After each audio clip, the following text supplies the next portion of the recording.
Hello, everyone. Welcome to Measuring the Score podcast, the podcast where we offer our opinions on film scores and the films they're inspired by. I'm Chris. And I'm Leslie. Let's get started.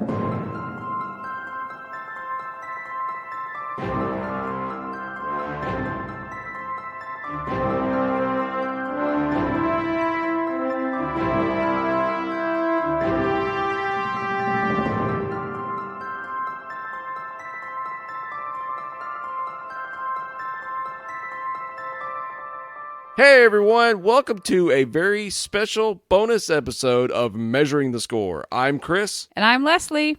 And this was a completely unplanned episode. It was a surprise. Complete surprise episode. We were actually sitting in the car and we were like, you know what?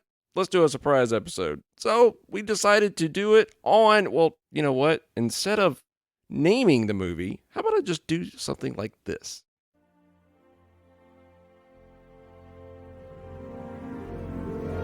Welcome to Jurassic Park. I was so hoping you'd say that with a straight face. I couldn't. And you didn't. Well, we were going to wait about playing clips until season 2, and with this score, this very mediocre score by this mediocre composer, I don't know. I mean, who is this guy? This John Williams guy? Have you heard of him before? I think he was the one that did that movie about the archaeologist that hates snakes. Oh, that Montana Jones movie?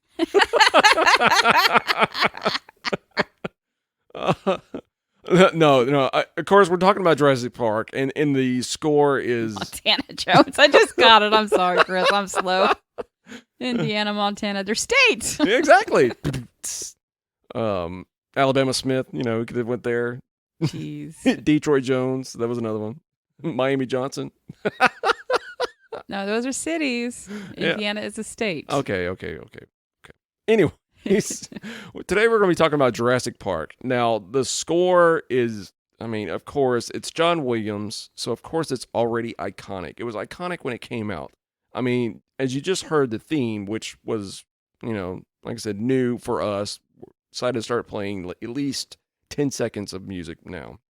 Well, John Williams is the master, in my opinion, of motif.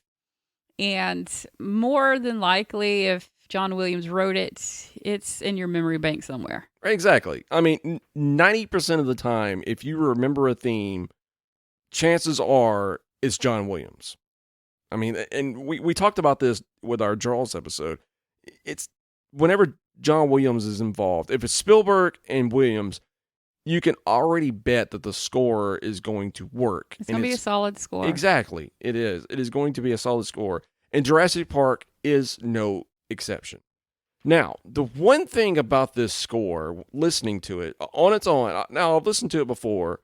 I listened to the Lost World score more than I did this one. I think I've listened to it once by itself before this exercise here. And I didn't really pay attention to it until now. The score sounds very magical. I don't know if you got that. I did. It feels like it's got this sense of wonder about it. When I tried to read, now mind you, I was in the 8th grade when this movie came out. So it was big when it came out to start with, especially for us younger people. But then, I was also in the band. And being in the band, we had to play it for like that.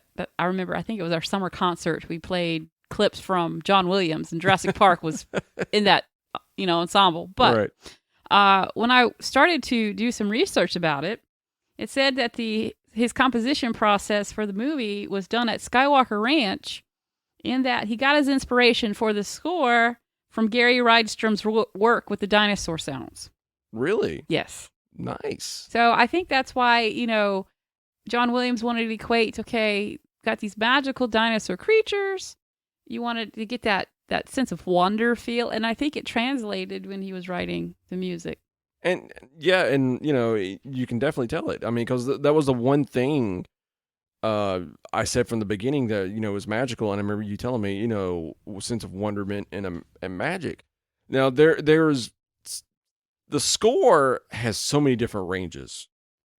It really does. To me, yeah, it's got these levels that You've got the wonderment, you got the magic, but then you also have a lot of horror elements in there, or terror filled. I would say more thriller. To me, they're like thriller, Yeah, not too horror. It's not more horror, but it's more thriller-esque because if you've seen the film, of course, the dinosaurs are made. Bad things are going to happen, and unfortunately, people do die in the film, and it is very thrilling with what's happening. There are some moments in this film that's like, oh god, like Samuel L. Jackson's arm is bitten off and it's there and everything else, but it was just the score. I don't know. It's hard to put into words. Well, so when I started listening to score, the first piece that they played, of course, was the theme to Jurassic Park. So let's talk about the theme real briefly. You just played an excerpt from it, but it starts off with those beautiful French horns. Right. It's got this beautiful, lovely French horn sound to it, and then all of a sudden it starts to pick up with the other woodwinds, and then Right. it just builds and builds and builds, and then it hits to a point where it's really memorable with all that layers. It is. As it starts to build. And then as the score progressed, I noticed it kind of reminded me, there are elements there that reminded me of Indiana Jones. You had this adventure sound. Indiana Jones, you have the Raiders March. And the Raiders March, it's all about... Are you about to sneeze? No, no. Sorry, guys. It looked like he was about to sneeze. No, I was trying to hold back a yawn. Oh, okay. Because I see this mouth. I'm like, it's not what you're sneeze? saying is boring. It's just I'm like super tired while we're recording so this. you're going to yawn at me, I see. Yeah, that's exactly what it was. It was what you're saying. It was just like, No. it's because we're talking about John Williams. I'm so bored with it already. You're so wrong. Anyway, back to what I was saying. Yeah, sorry.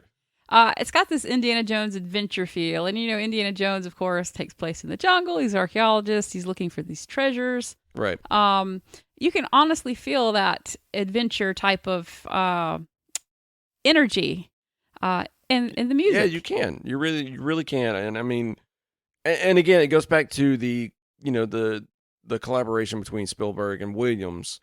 And time again, you've got those two together, you're going to have a thrilling score. Now, of course, you're going to have some moments that it's going to sound like one of their other scores. Yeah, and then, as I was listening, you could start hearing that that thriller sound that we were just talking about.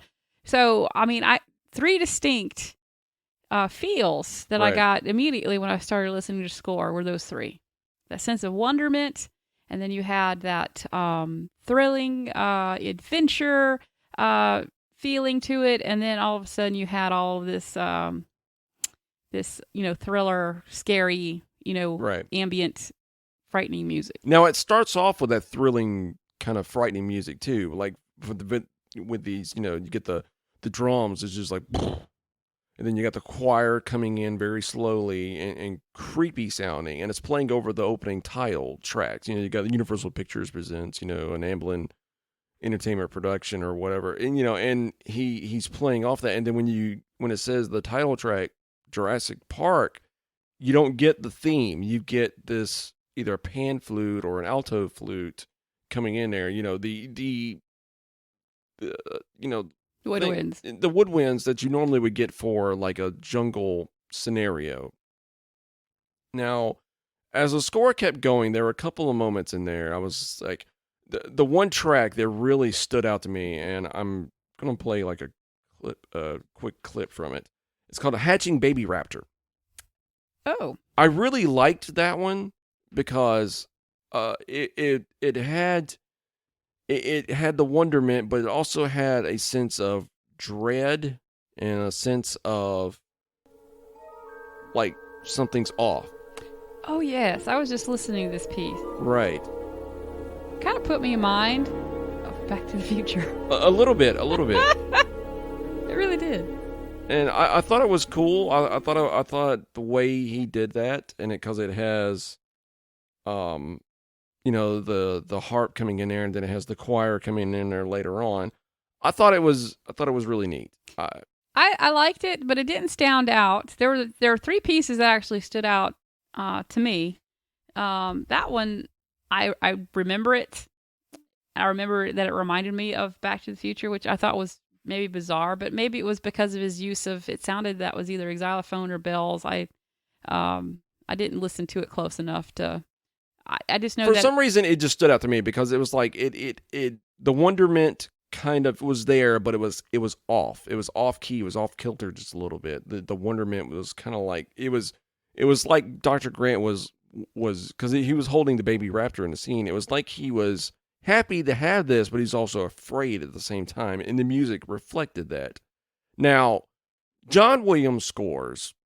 Everybody, if you listen to film scores, or if you don't, if you think of John Williams, you think of big orchestral, 100% orchestral music, and it's always big and it's old swelling. school. It's old school. It's all orchestra. Then we get to a track called Dennis Stills the Embryo. Yes, this is the one that I have written down in my notes that stood out. It completely blew me away because when it starts off, it's this percussion and it sounds like spy music. That's right. It's And reminiscent then of spy you music. hear synthesized instruments in a John Williams score. I had to stop for a moment and was just like, wait, what? Not only that, is that in the middle, or I would say not in the middle, but maybe a quarter of the way in, or a little bit over a quarter, you've got this tribal jungle feel that comes in. Yeah, and you're like, how do you mix? The flute, the woodwinds come back You that I got was talking about. a spy sound that he has going on, and then he mixes it with this jungle motif, this jungle sound, and I would not have been able to make it work. No. It would sound like garbage if I put So something we're gonna together like that. play a quick clip from this. That is insane. You can hear the synthesized instruments and everything else. I mean, come on. I mean, that is just nuts. That is nuts that you hear that in a John Williams score. I thought that it was different. It was unique. It stuck out to me, and I'm like, well, this is it's not ill placed. No. It doesn't throw the rest of the score off because you've got all these elements in the score. When you start to watch the movie, the score makes better sense. But I thought it was unique, and I like the fact that it was different. Yeah, and the more I listen to it, the more I really like that track. And I do remember it standing out in the film to me, throughout the years, even before I really started getting in the scores, because I remember when the flutes would come in, is right when he's grabbing the embryos off of this tower and he's sticking it into the Barbasol can. And I remember you see like the different names of the dinosaurs, and that's when you hear the flute come in and just like blasting. And it always stood out to me because I was like, it played right when he was grabbing the embryos. I always thought that was pretty cool. So it stuck out. It stuck out for you since the beginning, since you watched. It really did, and then Jurassic it stuck Park. out even more because of the synthesized instrument, the digital instruments, and it's not just the bass that was digital as well. It was like there was some synthesized horns in there, and I guess it's to signify. Now, keep in mind, this was really odd. We could not find a whole lot of research on this. I'm pretty sure there was something out there. We just couldn't find it. It's an older movie. It's an older movie, but it was well known enough and everything else, and to me it was kind of odd that we couldn't find that much research about it. Now we could find a lot of research about the film, but not the score itself. Not John Williams working on the score, but in my opinion, I think the synthesize and the digital instruments was to signify Nedry, who is the computer the tech guy. Yeah, he's And the he tech used guy. tech music. Yeah, so he used, the tech music and everything else. And the spy sounds because Nedry is sneaking around the building, stealing the embryos. Yeah, He's it's kind of to Pink Panther-y. You know, it a reminds me little of that. bit. It reminds me of that 1950s, 60s era. You know, Man from Do-do-do, Uncle or do-do. Pink Panther. You know, that Yeah. cat burglary music. That's Right, what I right. would associate it with. Yeah. Yeah, No, definitely. I did not even think about that. But yeah, the cat burglar. that's what it reminded, because he was yeah. burglarizing embryos. Right. Right. But I don't even know why I I didn't. see now. If I was scoring a movie because the fellow was kind of big, I would have put a bassoon in there, and I would have just made it not work. But that's just me. So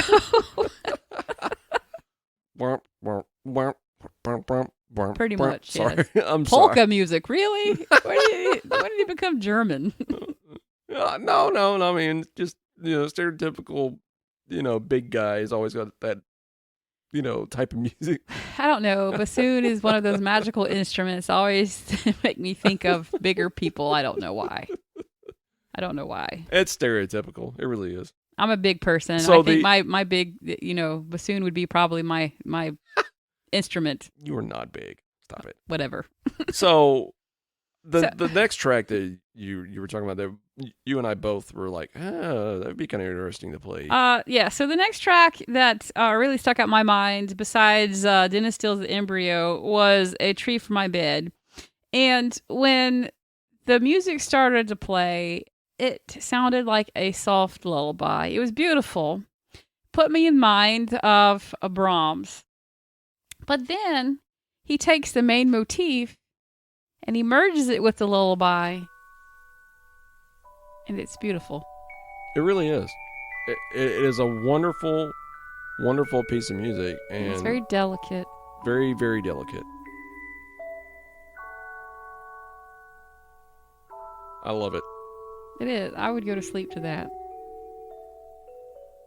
Now, unfortunately, I got to fade it before the because we try to not play too long of the music because we don't want to have to worry about copyright strike. Now, this is kind of a new territory for us, playing the music while we're talking and everything else. So I'm trying to be mindful of how long we're playing it. But yeah, definitely. I mean, it like later on you hear the main Motif, it starts to come in. right. And it still has that lullaby sound to it. And if I'm not mistaken, granted, we're going to talk about the movie, but if I'm not mistaken, this part here was for when they were all sleeping in the tree. Yes. I think Grant and the children. Yeah, it was Grant and the children were up in the tree. And they were, disaster has already struck the park. They went through pure hell basically, and you can look at their faces and it's like, they're laying down, they're going to sleep for the night. So Now- then the third piece that actually stuck out. Now, granted, I listen to scores, and sometimes individual pieces don't stick out when I start listening to them, because they all fit into with each other, and they flow with the overall theme of the score. But these three, as we discussed them, they stuck out. And the last one was Remembering Petticoat Lane. And when I started to listen to that one, it was really haunting. It sounded nothing like John Williams, in my opinion. It sounded more like I'm trying to put words to it. Very mysterious, very, very melancholy type of piece. It also has a European feel to it as well, because it's for the scene where Hammond is talking about when he came to America, and he was a showmanship even back then when he came over, and he had these little animatronic seesaws, and it was the flea circus. It was the flea circus, and he's telling the story of like the little kid, like, oh mommy, I see the fleas. Can't you see the fleas? And he's like, oh, they're all motorized, of course. There's no fleas. He said, but it's the illusion, the illusion of it. And as he's talking about this, you hear it's sort of the same bells for for when the children and Grant are laying down, but it's played in a different type of way, and it has a circusy feel to Got it. that music box kind of Yeah, it has sound. a music box, circusy type of feel. has a European feel to it, almost Harry Potter-ish before Harry Potter. Maybe he got some of his Harry Potter ideas from that piece. Maybe so. But yeah, it reminded me of a music box almost. Very, very mysterious, haunting kind of melody. Right. I didn't quite remember that scene until I asked you, Chris, what is this? This sounds out of place. Because to me, it sounded out of place. It really did. No, I agree. And it stuck out. And of course, you've got the big, action moments, like high wire stunts. This is when the kid's about to get fried on the electric fence. And it works. It works having, stuff like that in there. I mean, and that's what John Williams is really good at. And I mean, of course, it's John Williams. He can pull that off. If anybody can, it's John Williams. I mean, I think there's only been like a handful of Spielberg films that John Williams has not scored. Now, we have covered one of them, but it was not on our podcast. Ready Player One, that was Alan Silvestri. And I think The Color Purple was not John Williams. And A Bridge to Spies, that was Thomas Newman. Color Purple? Yep. I love that movie. Yeah, that was Spielberg. We had to read that book, of course, in high school. So I remember reading the book, too. So, of course, John Williams ends the entire thing with the bringing back the Jurassic Park theme. Main motif. Yeah. And it was a great send-off. I really like what he did. I think, if I remember correctly, there are two motifs that he plays around with. It's that one, and it's the sound that you hear when they're in the helicopter going to the island, that motif. Those are the two that he plays around with a lot, and they intermingle throughout the score. But they're both have that adventure sound, overture-y, like, speed to it. Because, anytime you play an overture, it's high energy. You hear all this high energy in there. And he maintains that. Even with these, 3 odd pieces we just talked about, he still maintains that energy throughout the score, in my opinion, until the end. Right. So listening to it on its own, it was very enjoyable. I mean, now the only thing, if I have to say anything negative about it, was that the theme does come in a little too much. Now this is on the score itself. Now we're not talking against the film. I liked how the Tree from My Bed sound. I like how he married that into that lullaby. Right. To me, that's amazing. I like that. I felt like the score, granted, it's John Williams, but I felt like it was too John Williams in places, if that makes sense. Because you did hear those elements of Indiana Jones. You did hear those overtures, especially closer to the end. Of course, the flute runs. I'll be quiet about the flute. No, I'm not saying that's a negative thing, but it's a very John Williams trait. It is, and it just, I love John Williams, don't get me wrong, but I felt like it was kind of overbearing John Williams, if that makes sense. Definitely. No, it does. And even though, like I was talking about the action pieces, John Williams can do that and everything else, some parts, listening to it was a bit too much. It was like, okay, you could have toned that down a little bit. A little over the top. But then again, it could have been what Spielberg wanted. Exactly. But again, we're talking about listening to the score itself. Now, transitioning into the film. So, the score was terrible. It did not work for the film. Just go ahead and end the episode right now. Don't listen to him. All right, so he's full of himself today, guys. I don't know if he had sugar before we started recording. I had to redo. Well, no, definitely not sugar because I just yawned. I mean, you caught me. Well, you could be coming off of a sugar crash for all I know. That might actually be a possibility. So, well, I had to redo this intro like 3 times because you were talking too fast. See, sugar crash. So the film starts up, and it starts up with music. So the film actually starts off with music. There are a few things that I wrote that I found about the film.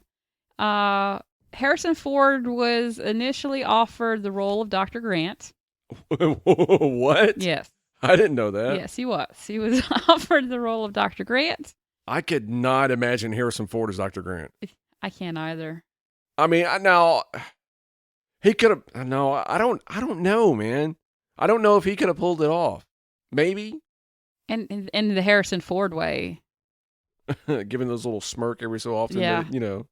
I can't. I can see Harrison Ford possibly playing Dr. Grant, but I can't see him interacting with Jeff Goldblum. No. Those two on film it's like polar opposites to me. It's hard for me to imagine. Montana Jones. It would have been Montana Jones. Because, Dr. Grant, when you first see him, he is in Montana. So Montana Jones, see, it works. It works. So the other thing I wanted to mention before we get into the movie is that each one of the dinosaur sounds, because we don't know what dinosaurs sound like, there's no way.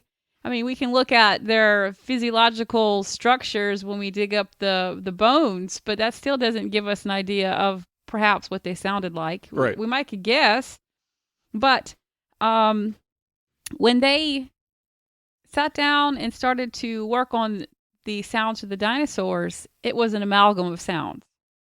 So, for example, I only have a few of these written down. But the T-Rex. The TX roar. That sounds like... It's a new Terminator, ladies and It gentlemen. does. It sounds like TX, a robot. TX Rex. TX Rex. Anyway. The T-Rex roars were a combination of a dog, a penguin, a tiger, an alligator, and elephant. Now, I remember back in the day when this movie was before it come out. Oh, no, it was after it come out.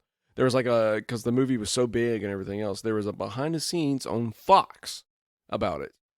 And the sound design was talked about. And they talked about, I remember the elephant and I remember the lion. I did not know the penguin or the dog. I didn't know that now. Okay, so the Brachiosaurus was a combination of a whale and donkey.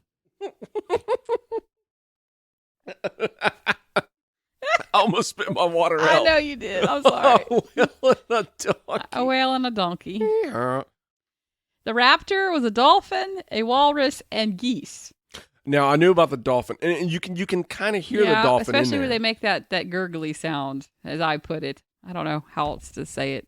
It sounds like a cross between the predator and yeah. I wonder if the predator is the dolphin. I don't know.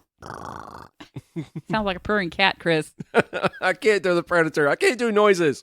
This is why we're playing clips from the score now. The sounds were put onto a computer, then played through the keyboard. Yep.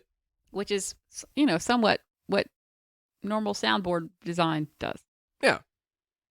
So, I just wanted to say that before we start delving into the movie. No, and it was really cool. I mean, because you always wonder how they come up with those sounds and everything else. And for them to just basically...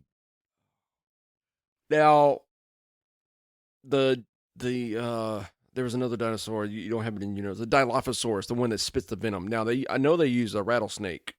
That kind of makes sense if he's got venom. Yeah, it's because he's got the the wing things that come out the side and shake. And I can't remember the noise, the other noise that they use for him, but I do remember the rattlesnake is one of them. I think as a kid, I loved dinosaurs, and I had dinosaur posters in my room. I had dinosaur figurines. I had books on dinosaurs, and I remember listening to the sounds on Jurassic Park, and I just thought it was amazing that they were able to put sounds with these huge, magnificent beasts, not knowing what they might have sounded like. And I think that is very creative, and it's nice. And here's the thing: it was so creative what they did, and how well it worked for each animal. Because, I mean, looking at those animals on the film, you would think that's what they would sound like. And they put some thought into it. You can tell they thought about it. It's not something that they just, okay, I think I'm going to mix this animal with that animal to make this animal, Right. And, all right, so it's blended. It sounds... It works so well. It sounds natural is what I'm trying to say. Yeah, it sounds so natural, and it works so well for the film. There are other films out there that will have a T-Rex in there, and they'll use a completely different sound. I'm like, that's not what a T-Rex sounds like. Can you imagine it just elephant noise? T-Rex make elephant noise. That'd be funny. That would be funny. So, the opening of the score. Now, I'm sorry, I've got to say this. We're talking about the sound design. Now, it did win an Oscar for Best Sound. Yeah. So, I mean, and I remember reading that. I did not. I knew that they won awards for this, but I didn't know it was for Best Sound and Sound Effects Editing. So, just right there, just talking about it, just from watching the film, that tells you how well the sound design was for the film. And it was very, very creatively done. I would not have been able to meld some of those sounds. No. My dinosaurs would sound like dying ducks.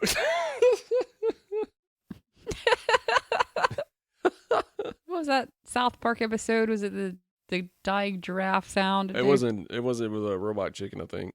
No, it might have been South Park. I can't remember. I think it was dying giraffe. Anyway, we regress. So as Chris mentioned, the score started with the music, and then there was actually some dialogue, reminding me of the old movies, because old movies were dialogue driven. You didn't hear much of score or soundtrack music in there. So there is a bit of time that goes by without the score, I noticed, and then it starts back up. If the score was in there, it was very, very little. Yeah. It would be like a little, 20 to 30 second track, and then it would just kind of fade off, and it was not overpowering either. No, it wasn't overpowering, and I noticed that after that gap at the very beginning, that gap of time that went by, it picked back up just a little bit with Dr. Grant and Hammond, when Hammond went to go see Dr. Grant. Yeah, in the Badlands. In the Badlands. And so it picked back up there, but briefly, as you just mentioned, it wasn't overpowering, it was there, and then it was dialogue. And then it goes into the helicopter scene, and then the theme comes in, very big overture. Now, we were talking about listening to the score itself, how there were some moments where it kind of was a little overpowering. You don't have that watching the film. No, it was well blended with the film. So as you watch the film, you have the score, which is it nicely complements. It doesn't stick out. Even in these bizarre pieces that we mentioned, Dennis steals the embryo, A Tree for My Bed, or Remembering Petticoat Lane, it worked. It worked for the scene. Like Dennis steals the embryo, as we mentioned, he was like cat burglaring. Right. Can't talk today. No, I know what you're trying to say. But he was sneaking around. The music fit that. Right. A Tree for My Bed. It shows the kid sleeping. The music fit that. And then he snuck in the original motif there. Right. And then Remembering Petticoat Lane, he was having a flashback of his past. He was talking about growing up and coming to America. It fit the scene. Right. And it did not sound like a sore thumb. It had a nice flow to it. And it was wonderfully melded with the movie. Yeah, and it really was. And how can I say this? It didn't become background noise, but it was stand out enough to where you noticed it, but it was not overpowering the movie to where that was the only thing you noticed. It like you said, it melded together so well. It was complimentary. It was very complimentary to the film. And now, I guess that's just a testament to Williams and Spielberg, and their collaboration. Because at this point, they fine-tuned their working, their collaboration, and it shows with this film. It really, really does. It shows how well this composer knows how to score a film. I mean, because if anybody else had come along and scored it and everything else, it might not have worked as well as this. So, as always with the film, with, each score we talk about, we have 3 criteria. Does it work for the film? Yes, I think it works quite well. Even those parts that sounded grandiose listening to them by themselves or to John Williamsy, it worked. Like I said, it was blended. It didn't stick out. The scenes were complemented and balanced.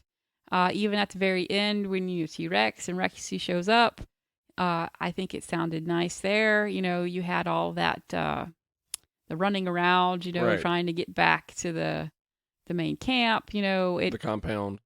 And camp compound. You were right. whatever it's called. The main visitor center. How about that one? We'll just go technical. How about that? The kitchen with all of the ice cream. How about that? Oh, that ice cream looked so good. Yeah.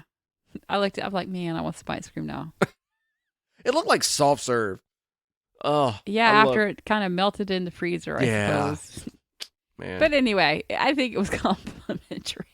No, and so does it work for the film? In my opinion, yes, definitely. I mean, we said why just a few minutes ago. I mean, it works definitely. So, what is the second criteria? Favorite scene, favorite score. I'm gonna go first on this one. It is Dennis stealing the embryos.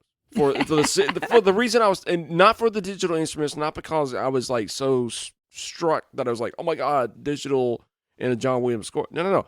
For the pan flute part that I talked about before, where Nedry's stealing the embryos, and the alto or the pan flute comes in, and you're just like, it gives you that tribal. Yeah, Almost. it sounds tribal, and he's got the drums going and everything else. It was because of that moment. Now it was that and the high wire stunts track that I played before, because it was the building up that he did leading up to, like, this kid's fixing to get struck. He's fixing to fry on that fence, and the music's steadily building to that moment, to that tension. If I and you're just recall, like, oh my doesn't he god. fly backwards? Yes, because he's counting the 3, and when he gets to 2, that's when the voltage hits him, and he goes flying backwards, and then when he wakes up, 3. I remember him flying backwards through the air. So what was your favorite scene, favorite score? My favorite scene and favorite score was A Tree for My Bed, and it was because, granted, the music was lovely, and I loved how he melded the lullaby with the motif. But I like that scene because, throughout the whole movie, Dr. Grant has been against kids. He didn't want anything to do with the kids. There was like no father-like figure, father bone in his body. He was more concerned with, the dinosaurs. And he meets this kid that's got the same interest as him, and he knows a lot of stuff. To me, the kid kind of reminds me like but has the kid was Asperger's annoying syndrome him. or something. He didn't want to have nothing to do with him. Very intelligent kid, Yeah. but he wanted nothing to do with him. He didn't even want to talk dinosaurs with him. And then all of a sudden, they get thrown together in this I would say it's obviously a catastrophe. Definitely. Obviously. They get thrown together, and all of a sudden you start seeing the softer side of him. He learns how to open up to the children. He and really I like does. that. And the kids learn to lean on him a little bit more because they need to. He's their protector, and he Right. realizes that, okay, I have to protect these children. Right. And I like that. I thought it was a nice piece of his character development, because you can see his character, arc throughout the film. And I think that was kind of a climactic moment for him. Sam Neill did a fantastic job in this film playing Dr. Grant. I cannot, like when you said Harrison Ford was up for the part, I can't imagine Harrison Ford playing Dr. Grant, because Sam Neill did such a wonderful job. I had no idea that the man had an accent either, because I've seen him in so many different films. Memoirs of Invisible Man, In the Mouth of Madness, which was a John Carpenter film, Jurassic Park, and I was like, wow, and then I saw him in something else, and he had his natural accent. I'm like, what? Okay. I mean, now, the last criteria that we have, could anything have been done differently? That's hard for me to answer because it's such an iconic score. I'm going to go with no. I really don't think anything could have been done differently. Maybe a couple of tracks, something could have changed just a little bit. Overall, the score is pretty well perfect for the film, in my opinion. Yeah, it's still hard for me to answer. I really can't answer that one. I wouldn't have done anything different. But then again, I watched the movie when I was a kid.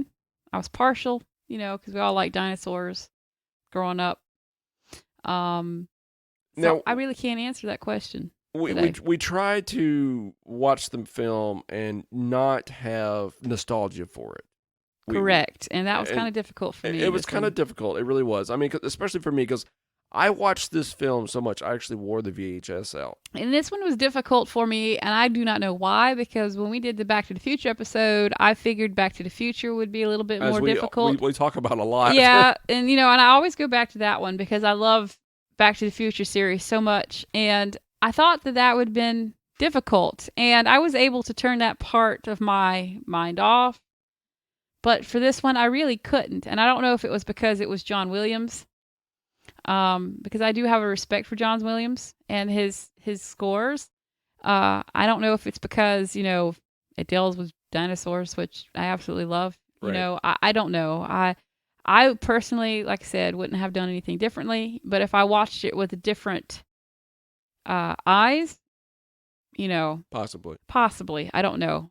As we said before, we felt like there's parts of the score that were a little too John Williams, a little too over the top. I Maybe some of those moments right there could have been toned down a little bit. They could have done, but I can't 100% answer that question. Now, I remember when this film was announced and my brother wanted to go watch it, and I had no idea what the movie was. I did not know it was about dinosaurs.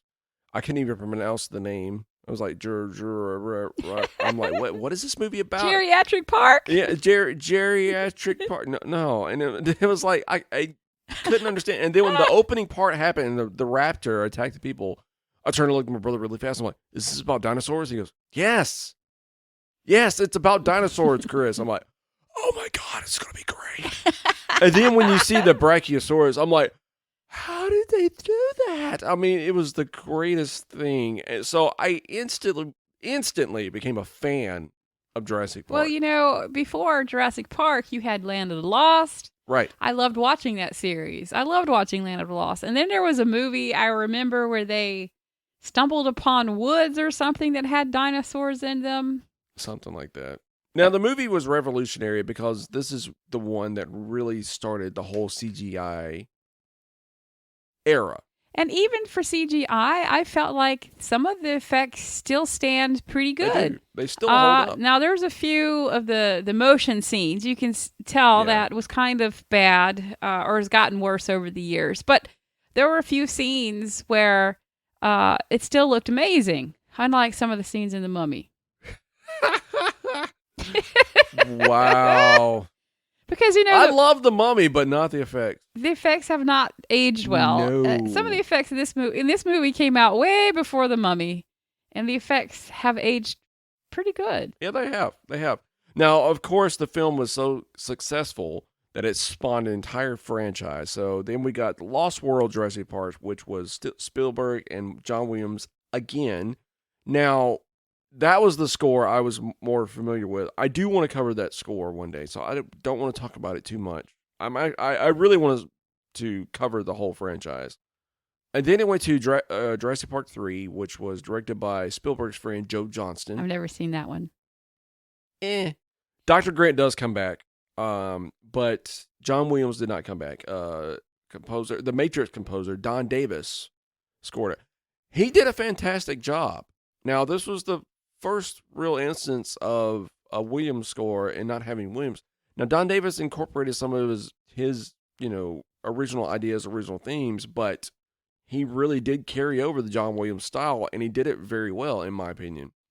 And then we didn't get a Jurassic Park film for a while. Then we got Jurassic World, and it was directed by Colin Trevorrow, scored by Michael Giacchino. Now, we've talked about Giacchino before in our Star Trek episode and how some of his early works was Jurassic Park video games. So it was awesome that he got to come in to a Jurassic Park film, and the score he did was amazing. He did a fantastic job with Jurassic World. And then he came along with Jurassic World Fallen Kingdom.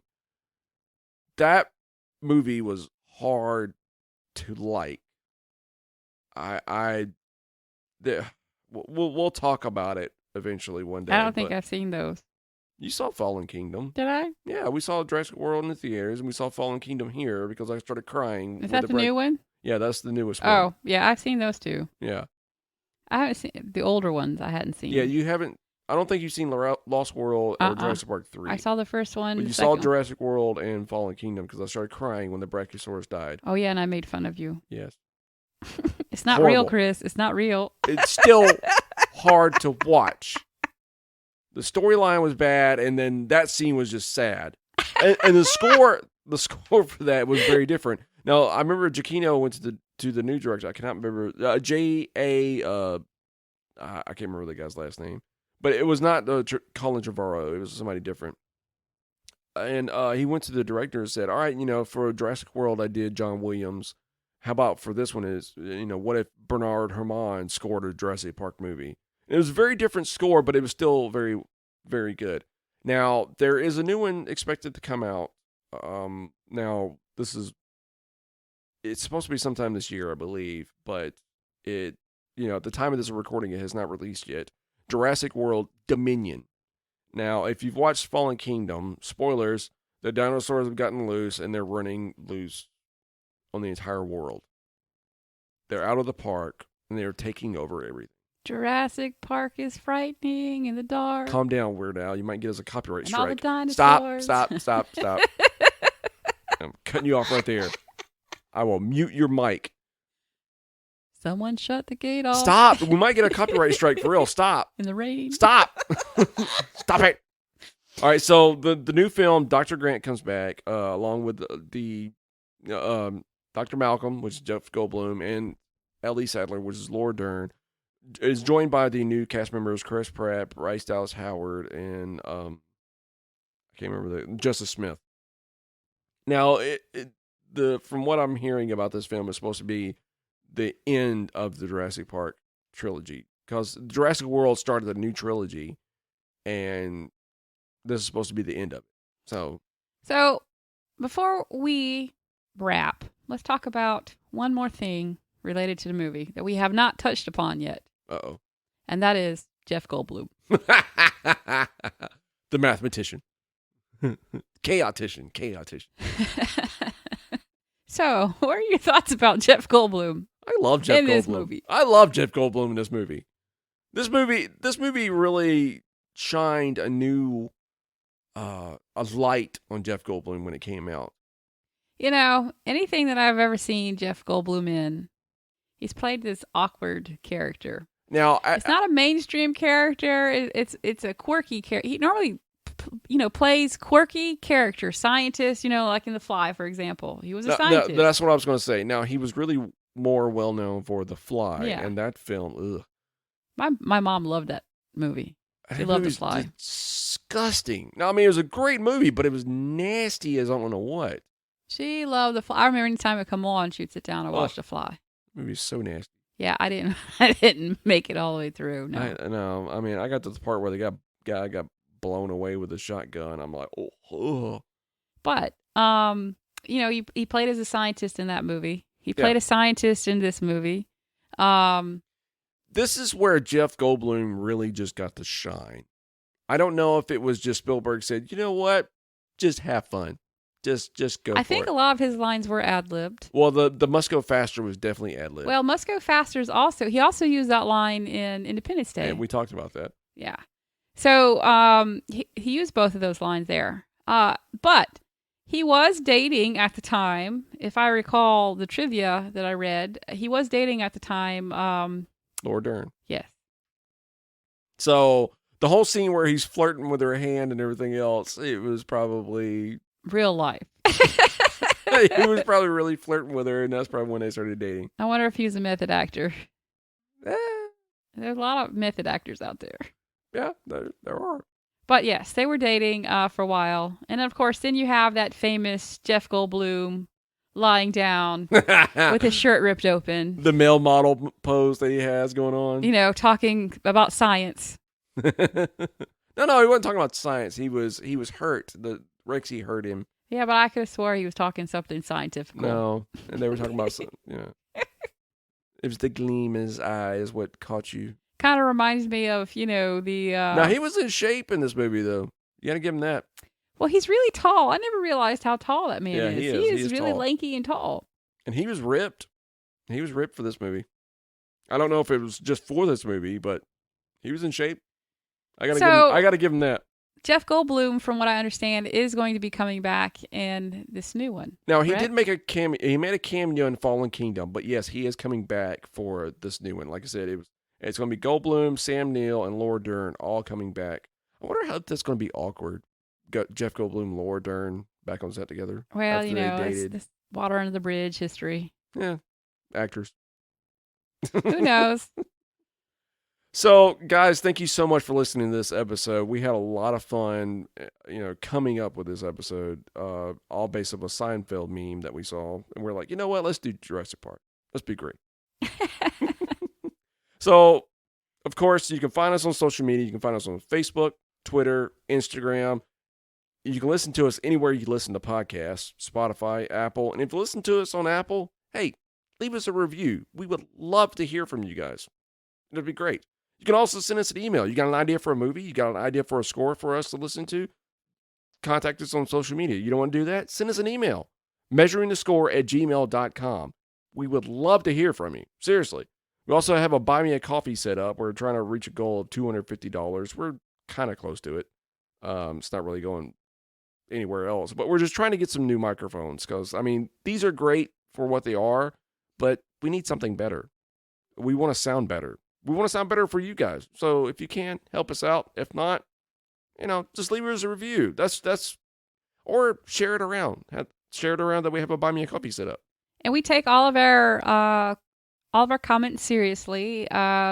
Season 2 will be coming up here within next year, and we have the majority of our episodes that are suggestions from our fans. So we listen to all the suggestions, and you will eventually be covered with one of our episodes. So and we do not discriminate. Short movie is fine. It could be a B film. We'll be happy to watch it and listen to the music. Just let us know. Yeah, exactly. And like Leslie said, we have season 2, pretty much lined up. We have a lot of great guests that are going to be coming on. We have Sean from Cheap Seat. We have Josh from Twist My Arm podcast. We have a dear friend of mine that I've known for almost 20 years now, Gerald Godbout. He's an Emmy award-winning editor. He's going to be coming on and joining us. And we've got a lot of great stuff planned for you guys. But we also have some more bonus episodes coming out the rest of this year. We have Planes, Trains, and Automobiles with Mark from Digital Dissection. We also have The Nightmare Before Christmas with the Nostalgia Test podcast. It's going to be great. Come on, Danny Elfman, Nightmare Before Christmas. Oh, I cannot wait to cover that one. You forgot the big one. Which is? Halloween. Oh, yes, of course. How could I forget Halloween? Sorry, we've already recorded that one. That's why I kind of scratched it off the list. We got Sean and Sam from Cheap Seat Reviews. We did Halloween 1978 versus Halloween 2018. It's going to be a cool episode, guys. It'll be our Halloween episode released in the month of October. I don't know exactly when in October, but it's going to be sometime in October. Follow us on social media and you'll be able to find out. Definitely. So, yeah, I think that's about it. Mm-hmm. All right. So, as always, for Measuring the Score, I'm Chris. And I'm Leslie. Have a good one.